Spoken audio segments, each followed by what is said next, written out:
가슴이 움직이는 대로 이곳에 왔습니다. 나를 버리고 내려놓을 때 내 안에 넘치는 사랑을 보았습니다. 작은 순종에 하늘 문을 여시는 그 사랑에 눈물을 흘립니다. 나 이제 이곳에 살아갑니다. 당신의 사랑 나누며 한 줌의 흙이 되기를. 이곳에 나를 묻고 내 생명 다할 때까지 떠나지 않습니다. 사랑 꽃이 피울 때까지.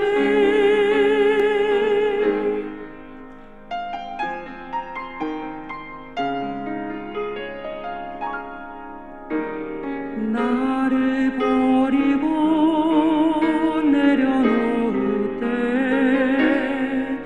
내 안에 넘치는 사랑을 보았습니다. 작은 순종에 하늘 문을 여시는 그 사랑에 눈물을 흘립니다. 나 이제 이곳에 살아갑니다. 당신의 사랑 나누며 한 줌의 흙이 되기를. 이곳에 나를 묻고 내 생명 다할 때까지 떠나지 않습니다. 순종합니다. 이 땅에 하늘의 사랑을 심고 생명의 꽃들을 피울 때까지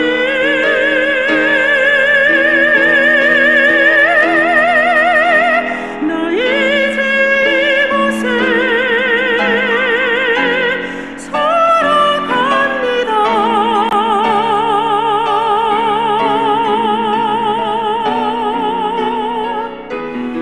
이곳에 나를 묻고 내 생명 다할 때까지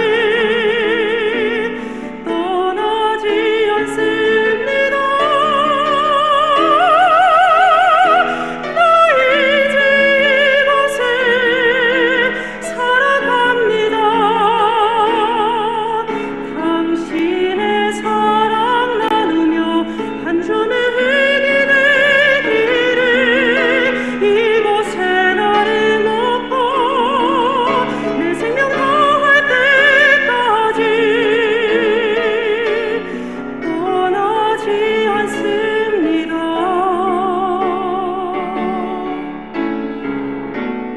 떠나지 않습니다.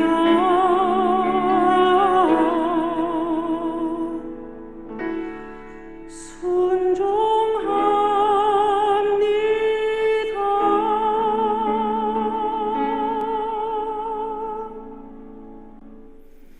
아멘. 우리 하나님 앞에 영광의 박수 올리겠습니다.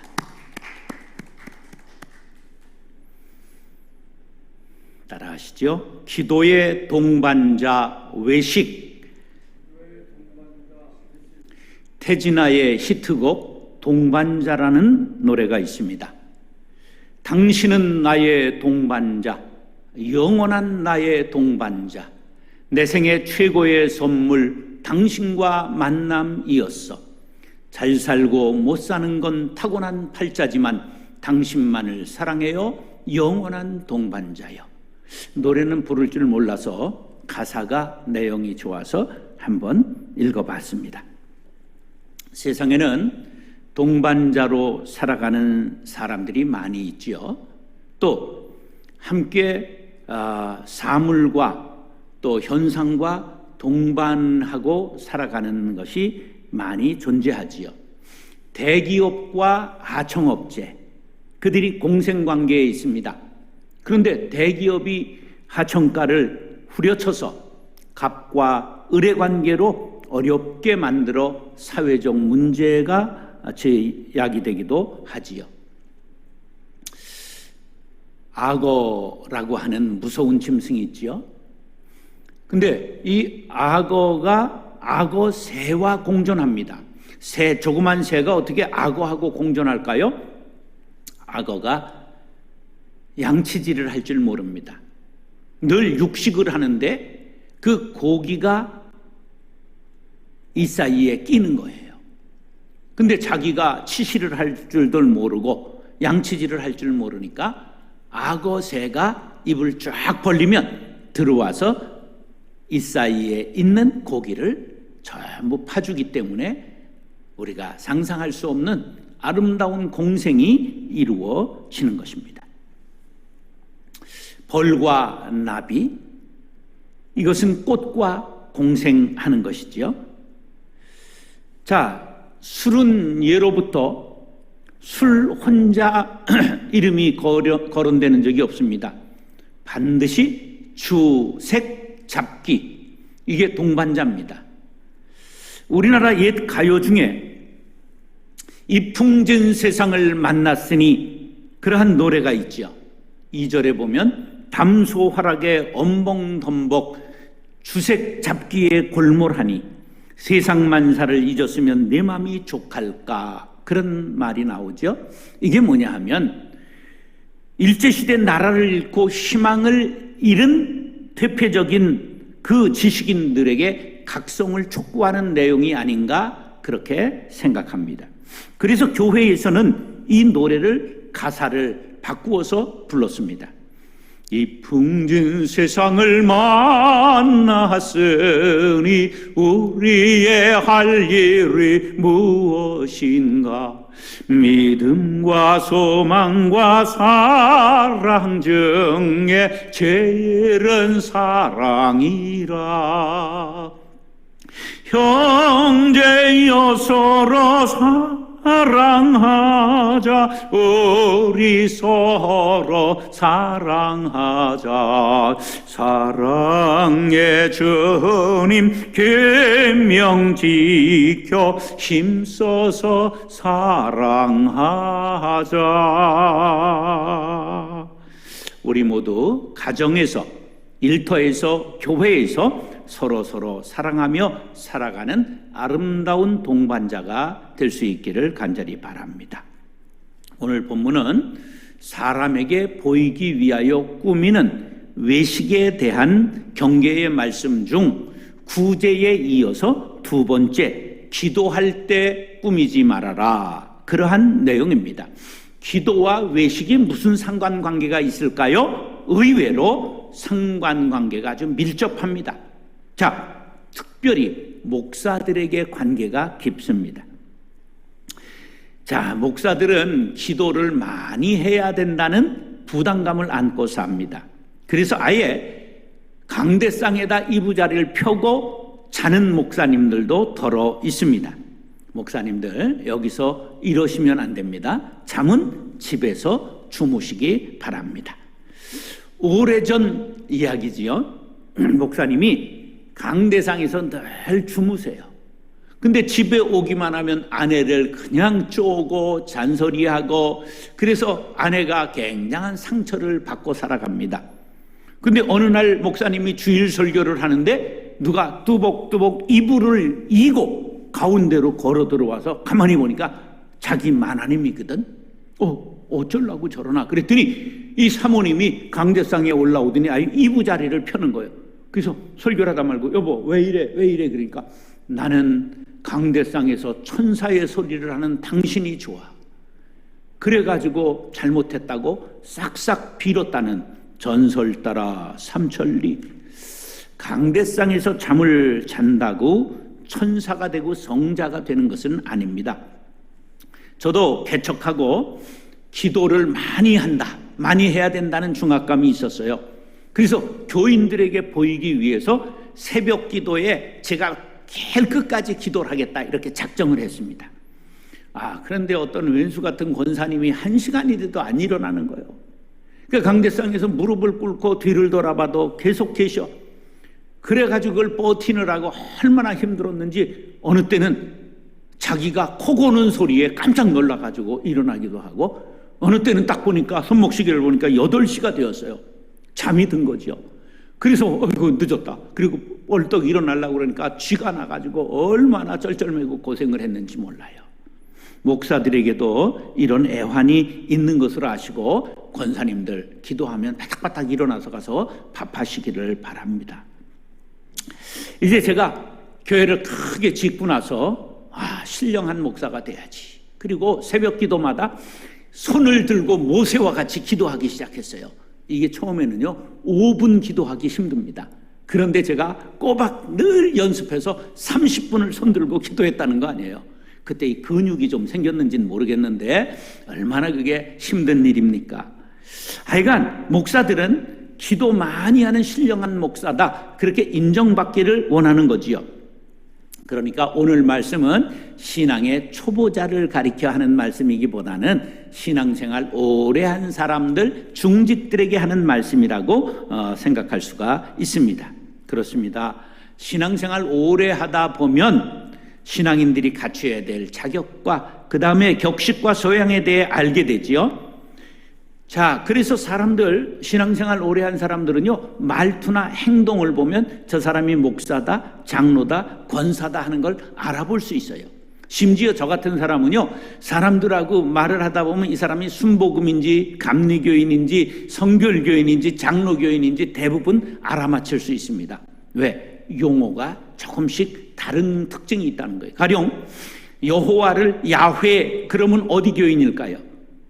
여러분들 모르시죠? 순복음 교인들은 여호와라고 안 그러고 야훼라고 기도하고 읽고 그렇게 합니다. 그래서 그런 특징들이 다 있는 것을 알 수도 있죠. 기도는 신앙생활의 제일 중요한 요소입니다. 기독교는 기도교입니다. 기독교는 말씀과 기도의 두 수레바퀴에 의해서 움직입니다. 기도 없는 종교란 없습니다. 그러므로 기도 없는 신자는 나이롱 신자요 엉터리 신자입니다. 그런데 더 중요한 것은 기도가 중요하다고 꾸미고 외식하는 것은 위선이 된다는 것을 알아야 합니다. 사랑하는 성도 여러분, 오늘 말씀의 은혜 받고 깨달아 진실한 기도의 용사로 거듭날 수 있게 되기를 예수님의 이름으로 축원합니다. 따라하시죠. 보이려고 하는 기도는 위험합니다. 사람의 욕구 중에는 자랑하거나 뽐내어 보이고 싶은 욕구, 과시욕이 있습니다. 동물 중에 가장 자기를 꾸미고 멋있게 보이는 새가 하나 있으니 뭐죠? 공작입니다. 그래 이걸 과시욕을 공작병이라 그렇게 말하기도 합니다. 중국에 20년 전 선교 가고 했을 때 이 사람들이 동네 앞산에 아침에 산책하러 올라갔어요. 그랬더니 러닝 바람에 어떤 사람은 땀 흘리는 거 빨래 안 하려고 아예 러닝을 벗어서 이렇게 걸치고 슬리퍼 신고 걸어 올라오더라고. 근데 한국 사람들은 요 앞산에 올라갈 때 어떻게 하죠? 에베레스트 산에 올라가는 것처럼 전부 빼입고 갖추어 입고 가서 그런 사람들이 보면 이 사람이 뭐 히말라야 가나 이렇게 볼 수 있을 정도로 치장을 하죠. 그런데 깜짝 놀란 건 밤이 됐는데 중국에서 거리에 잠옷을 입고 사람들이 왔다 갔다 하는 거예요. 깜짝 놀라가지고 선교사님에게, 선교사님 어떻게 이 사람들은 잠옷을 입고 이렇게 거리를 다녀? 그랬더니 나는 잠옷 입고 산다, 이런 걸 과시하기 위해서 잠옷 입고 사람들이 저녁에 이렇게 나다닌다는 거예요.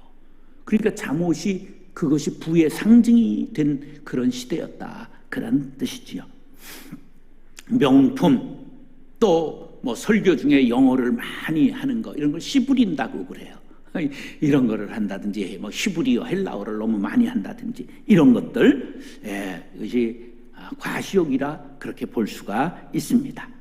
남에게 과시하고자 하는 것을 본문에서는 보이려고 주님이 그렇게 말씀하셨죠. 무엇을 이루기 위한 의도적인 행위를 나타내는 말입니다. 그럼 진정성이 사라지게 되는 것이죠. 잘못하면 거짓이 되고 기만이 됩니다. 꾸미고 위장해서 사람은 속일 수 있지만 하나님은 속일 수 없다는 사실이지요. 그러므로 보이려고 기도하면 할수록 하나님과는 멀어지게 마련입니다. 예수님께서 보이려고 기도하지 말라 5절에 말씀하셨습니다. 시작. 또 너희는 기도할 때에 외식하는 자와 같이 하지 말라. 그들은 사람에게 보이려고 회당과 큰 거리 어귀에 서서 기도하기를 좋아하느니라. 내가 진실로 너희에게 이르노니 그들은 자기 상을 이미 받았느니라. 자, 구제가 이웃에 대하여 의로운 행위라고 한다면 기도는 하나님께 대한 의로운 행위입니다. 그런데 문제는 종교 지도자인 바리새인, 서기관, 그 사두개인들이 이 하나님께 드리는 기도를 자기를 과시하기 위해 사람 앞에 보이려고 했다고 하는 것이죠. 이들은 하루 3번, 오전 9시, 낮 12시, 오후 3시 기도했습니다. 종교적인 열심을 보이려고 예루살렘에 사는 사람은 예루살렘 성전으로 올라왔습니다. 그리고 성전까지 갈 수 없는 사람들은 회당과 사거리에서 기도했는데 어떻게 기도했느냐? 하늘을 향해 손을 들고 하나님을 바라보고 눈을 뜨고 기도하는데 아주 큰 소리로 서서 기도했다. 그러한 말입니다. 기도 자체의 문제가 아니라 남에게 잘 보이려고 신경을 썼다는 게 문제입니다. 이렇게 보이려고 기도하는 것은 저 사람 경건해, 기도빨이 세, 영성이 깊어, 칭찬받고 인정받았기 때문에 하나님께 받을 것이 없다. 예수님이 말씀하셨어요. 하나님은 우리가 은밀하게 기도할 때 그 기도에 응답하시지요. 유대인들은 종교성이 높아요. 기도하는 것을 아주 중요하게 여겼어요. 랍비들의 이런 격언이 있죠. 기도하는 자는 위대하고 선행보다도 존귀하다. 자기 집에서 기도하는 자는 그 집을 강철보다 강한 담으로 부르는 것과 같다. 랍비들은 하루 종일 기도하지 못하는 것을 안타까워할 정도로 기도를 강조했습니다. 그러다 보니 형식화되었어요. 18가지의 기도문을 반복했는데 나중에는 19개가 되었습니다. 그런데 이것을 암송하다 보니 형식적이 되었어요. 이런 기도문이 있습니다. 오 우리 아버지시여, 우리로 하여금 당신의 율법에 들어가게 하소서. 오 왕이시여, 우리로 하여금 당신을 섬기게 하소서. 참된 회개로 당신에게 이끄소서. 오 주여, 찬양을 받으소서. 당신은 우리의 회개를 연락하시나이다. 이렇게 멋있는 기도를 드렸으나 반복하고 형식화되었어요. 그래서 하나님께 드리는 것보다는 사람에게 보이려고 기도했다, 그런 말이에요. 그래서 마태복음 23장 5절로 7절에 예수님이 이렇게 말씀하셨지요. 시작. 그들의 모든 행위를 사람에게 보이고자 하나니 곧 그 경문띠를 넓게 하며 옷수를 길게 하고 잔치의 윗자리와 회당의 높은 자리와 시장에서 문안받는 것과 사람에게 랍비라 칭함을 받는 것을 좋아하느니라. 외식하는 사람들이 되었다는 거예요. 경문이라는 것은 이마에 두루 기도하고 두르는 것인데 여기에 합이 조그맣게 있어가지고 성경 구절을 거기에다가 넣었습니다. 근데 이 띠를 아주 넓게 만들어서 남들 보라고 했다, 그런 거예요. 또 여기에다도 둘렀어요, 경문을. 그런데 여기에 이것도 또 아주 두껍게 칼라틱하게 해가지고 보이려고 했다. 그리고 옷 끝에 술을 달았어요. 그것도 길게 해가지고 사람들에게 보이려고 했다는 거죠. 사랑하는 성도 여러분, 선생이라 칭함받는 것을 좋아하고 과시하고 인정받으려는 신앙을 조심하시기 바랍니다. 하나님께 진실한 기도를 드리고 응답받는 진실한 기도의 용사들이 될 수 있기를 예수님의 이름으로 축원합니다. 따라서 은밀한 기도를 들으십니다. 자, 이심전심이라는 말 아시죠? 이순자 여사의 뜻이 전두환 대통령의 뜻이다. 이심전심으로 그렇게 알려졌죠. 이 말은 불교 용어인데요, 언어와 문자로 되어 있는 경건으로 심오한 불교 사상을 전하는 것이 아니고, 부처가 가섭이라는 제자에게 마음으로 불법을 전했다 하여 마음과 마음이 통한다, 이걸 이심전심이라 그러는 거예요. 이것을 똑같은 말로 염화 시중의 미소라 그렇게 쓰기도 하는데, 석가가 영치산에서 설법을 할 때 갑자기 말없이 연꽃 한 성이를 들었어요. 근데 사람들이 뜨악해서 있는데 가섭이라는 제자만 그 뜻이 무엇인가 알고 미소를 지었다. 그래서 마음에서 마음으로 전달되는 것을 염화시중의 미소.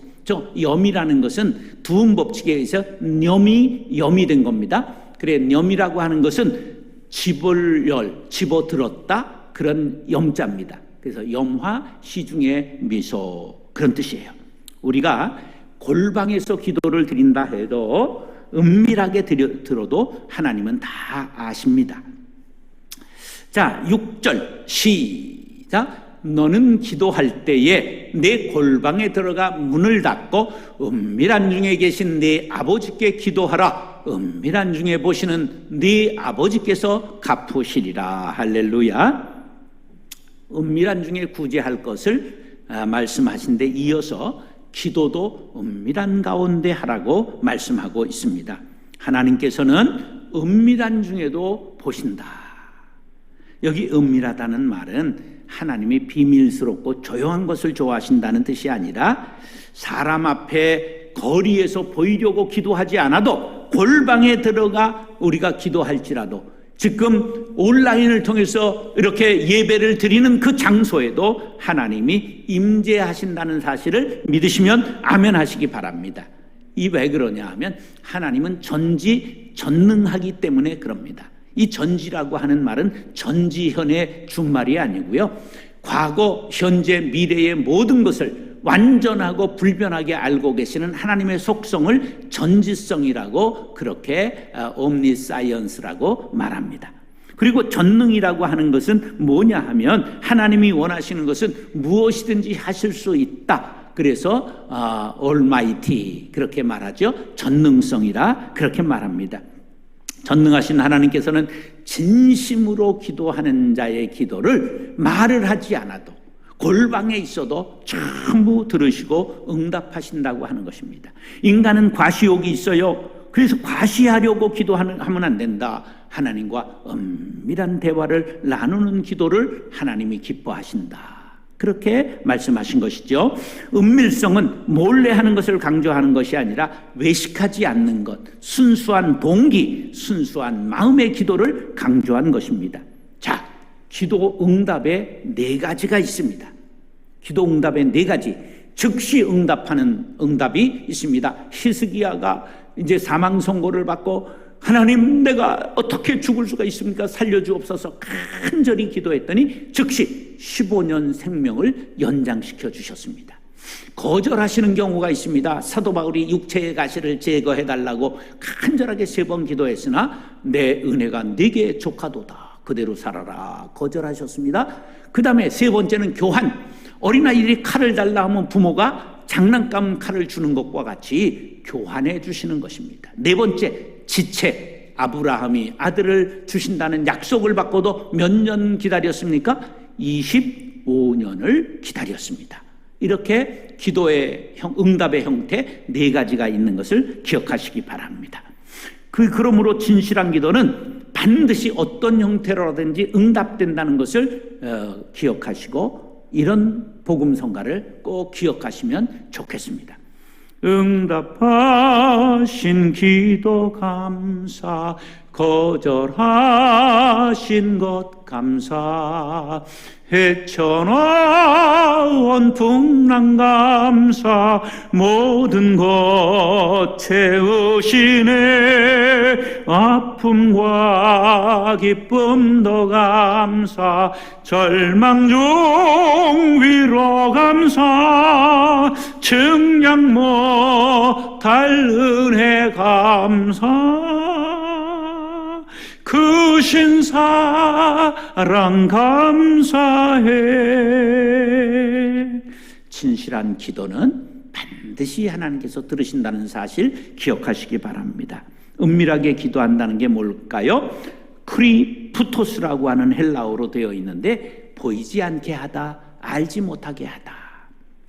드러내는 것이 아니라 하나님과 나만이 아는 마음의 중심을 드리는 것을 뜻합니다. 예수님은 새벽 미명에 홀로 기도하셨고요, 한적한 곳을 찾으셔서 혼자 기도하셨습니다. 사도 바울은 디모데에게 각처에서 기도하라고 말씀했습니다. 중요한 것은 지정된 장소가 아니라 마음과 진심을 담아서 기도하면 여러분들 지금 가정의 예배 처소가 성소가 되고 성전이 된다는 사실을, 그곳에 하나님이 임재한다는 사실을 믿으시기 바랍니다. 예수님께서 누가복음 17장에서 바리새인과 세리의 비유를 말씀하셨어요. 보세요. 바리새인은 서서 따로 기도하여 이르되 하나님이여, 나는 다른 사람들과 토색불이 간음하는 자들과 같지 아니하고 이 세리와도 같지 아니함을 감사하나이다. 나는 일해에 2번씩 금식하고 또 소득의 11조를 드리나이다 하고. 보세요. 바리새인이 기도했어요? 이단 엽차기 했어요? 보세요. 이단 엽차기 했어요. 나는 이 세리와 같지 아니함을 감사합니다. 왜 기도를 하나님께 드려야지 옆에 있는 세리를 찾습니까? 이걸 이단 엽차기 기도라고 합니다. 기도해서 남을 공격하면 안 됩니다. 자, 그 다음에 보세요. 세리는 멀리 서서 감히 눈을 들어 하늘을 쳐다보지도 못하고 다만 가슴을 치며 이르되 하나님이여, 불쌍히 여기소서, 나는 죄인이로소이다. 바로 세리와 같이 가슴을 치면서 불쌍히 여겨 주옵소서, 나는 죄인입니다. 이것이 은밀한 기도요, 진실한 기도요, 하나님께서 응답하시는 기도라는 말씀을 마음에 새기시기 바랍니다. 시편 91편 1절로 3절 다 같이 시작. 지존자의 은밀한 곳에 거주하며 전능자의 그늘 아래 사는 자요, 나는 여호와를 향하여 말하기를 그는 나의 피난처여 나의 요새여 내가 의지하는 하나님이라 하리니 이는 그가 너를 새 사냥꾼의 올무에서와 심한 전염병에서 건질 것이미로다. 할렐루야. 사랑하는 성도 여러분, 은밀한 중에 보고 들으시는 하나님께 기도하여 응답받게 되기를 예수님의 이름으로 축원합니다. 따라서 이방인의 기도는 안 됩니다. 어느 종교에나 기도가 있지요. 그런데 형태가 달라요. 타 종교의 기도는 주문식 기도입니다. 그래서 묵주 가지고 이렇게 염주 가지고 돌리고 남묘혈행교, 남묘혈행 이렇게 주문을 외운단 말이에요. 그런데 우리 개신교의 기도는 인격적인 기도입니다. 인격적인 하나님과 인격적인 대화를 나눈 것이지. 자, 부모에게 용돈 달라는 자식이 용돈 주세요, 용돈 주세요. 그러면 용돈 줄까요? 귀샤대기를 줄까요? 네, 주문을 외우면 안 되는 거죠. 예수님 당시 유대인의 기도가 주술식 기도로 변질되었어요. 19개의 기도문이 있다고 그랬잖아요. 이게 하루 3차례 기도할 때 그렇게 해서 외우는 거예요. 형식적으로 암송하게 되었죠. 그래서 예수님이 7절로 8절에 이렇게 경계하셨습니다. 시작. 또 기도할 때에 이방인과 같이 중언부언하지 말라. 그들은 말을 많이 하여야 들으실 줄 생각하느니라. 그러므로 그들을 본받지 말라. 구하기 전에 너희에게 있어야 할 것을 하나님 너희 아버지께서 아시느니라. 기도는 횟수의 문제가 아니라 무게가 중요하고 길이가 중요한 것이 아니라 깊이가 중요하다는 사실을 기억하시기 바랍니다. 중언부언이 뭘까요? 이미 한 말을 자꾸 되풀이하는 것을 뜻합니다. 주문을 외우는 걸 뜻합니다. 열왕기상 18장에 보면 엘리야와 바알 선지자들의 대결이 850대 1로 벌어지잖아요. 그때 바알 선지자들이 하루 종일 뭐 합니까? 바알 그렇게 하루 종일 외치잖아요. 그래도 응답이 아니니까 칼을 들고 막 피를 내면서 바알 외쳤지만 아무런 응답이 없었습니다. 이방인들은 자기의 열심을 반복되는 장시간의 기도가 신을 움직일 수 있다고 생각해요. 근데 예수님은 그거 아니다. 형식이 아니다. 말을 많이 하는 것 아니다. 진심에 우러나온 간구를 해야 한다. 그렇게 말씀하셨어요. 하나님의 의지와 상관없이 때를 쓰고 구하면 하나님께서 들으시려고 그렇게 생각하지 마세요. 하나님은 영이시기 때문에 우리의 필요를 이미 다 알고 계십니다. 다만 진심으로 하나님 앞에 구하느냐, 옳은 일을 하려고 구하느냐 하는 것을 보고 계시다, 그런 말이에요. 우리의 형편을 감찰하시고 계시므로 우리가 말을 반복하고 때를 쓰고 조른다고 주시는 것이 아니라 진실한가를 보고 계시다는 뜻입니다. 그러므로 기도할 때 우리에게 요구되는 세 가지 태도: 진실한가, 하나님 뜻에 부합한가, 하나님을 신뢰하는가. 진실, 부합, 신뢰 꼭 기억하시기 바랍니다. 이방인들처럼 기도로 자신의 뜻을 관철시키려고 하는 것이 아니라 하나님의 뜻을 깨닫고 신뢰하는 하나님 중심의 기도를 드려야 합니다. 하루 3차례 19가지의 기도문을 외우다 보니 의미를 잃어버리고 중얼거리며 형식적으로 반복하는 중언부언의 미신적 주문이 되었다. 거기에다가 생활 속에서 일어나는 여러 가지 기도문이 생겼습니다. 번개가 칠 때 드리는 기도, 그 다음에 이사 갔을 때 드리는 기도, 비 올 때, 태풍 불 때 바다와 강을, 호수를 바라보며 드리는 기도, 그리고 새 가구를 쓸 때 기도, 뭐 이런 기도가 수없이 정해져서 마을을 들어갈 때 드리는 기도, 나올 때 드리는 기도, 이런 것 시도 때도 없이 기도하는 것 좋은 뜻으로 했지만 변질되니까 형식주의가 되고 중언부언하는 이방인의 기도가 되었다, 그런 말입니다. 우리도 반성해 봐야 됩니다. 내가 습관적으로 10년 전 드리는 기도나 지금 드리는 기도가 똑같다면 조심해야 됩니다. 아무 의미 없이 사도신경과 주미주 기도문을 반복한다면 중언부언이 되기가 쉽습니다. 나는 과연 시마다 때마다 그리고 일마다 기도로 시작하고 기도로 마치는가? 진심을 하나님 앞에 토하고 있는가? 자신을 돌이켜 보아야 합니다. 기도는 부가 되는 의무가 아니라 겸손한 신앙인이 하나님의 자비를 덧입고자 하는 의로운 행위입니다. 우리는 형식주의에 빠져 중언부언하는 이방인의 기도가 되지 않도록 날마다 새 노래로 주님을 찬양하라는 시편의 말씀과 같이 새로운 기도로 하나님께 영광을 돌려야 할 것입니다. 마태복음 26장 39절 말씀, 시작. 조금 나아가사 얼굴을 땅에 대시고 엎드려 기도하여 이르시되 네 아버지여, 만일 할 말 하시거든 이 잔을 내게서 지나가게 하옵소서. 그러나 나의 원대로 마옵시고 아버지의 원대로 하옵소서. 최고의 기도, 내 뜻대로 마옵시고 하나님의 뜻대로 이루어지길 원합니다. 최고의 기도의 수준입니다. 사랑하는 형제 자매 여러분, 잘못된 이방인의 기도, 중언비언하는 기도를 드렸다고 생각한다면 회개하고 반성하고 하나님의 뜻을 구하여 날마다 새로운 기도를 드리는 하나님의 자녀들이 되어 응답받는 기도의 용사들이 될 수 있기를 예수님의 이름으로 축원합니다.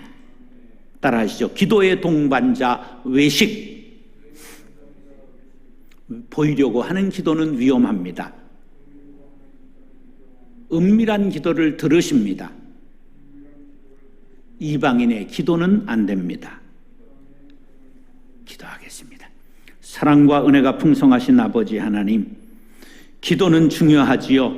그러나 보이려고 하는 기도는 위험합니다. 기도에 반드시 따라붙는 동반자 외식을 조심하게 도와주셔서 은밀하게 하나님과 대화하는 저희들 되게 하여 주옵시며 중언부언하지 않게 도와주시고 진심을 주님 앞에 드림으로 날마다 응답받는 기도의 용사들 되게 하여 주옵소서. 예수님의 이름으로 기도드리옵나이다. 아멘.